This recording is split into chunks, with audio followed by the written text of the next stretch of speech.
Hello everyone, আমরা সকলেই জানি আমরা আমাদের ড্রয়িংয়ের অলওয়েজ ক্যাপিটাল লেটারগুলো ইউজ করে থাকি।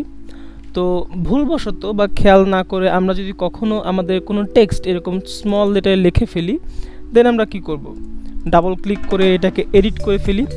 কিন্তু তার পরিমাণ যদি এমন হয়, তো এরকম অনেক টেক্সটকে একত্রে স্মল অথবা ক্যাপিটাল করার জন্য আমরা যে কমান্ডটা ইউজ করব সেটা হচ্ছে টি কেস।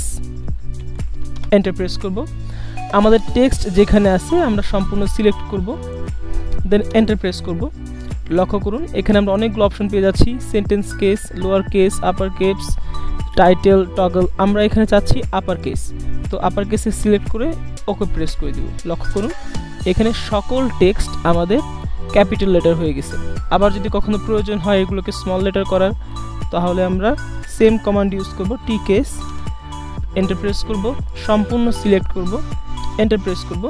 এই যে এখানে দেখতে পাচ্ছি লোয়ার কেস, ওকে দিয়ে দিব। দেখুন সবগুলো টেক্সট আমাদের স্মল লেটার হয়ে গেছে।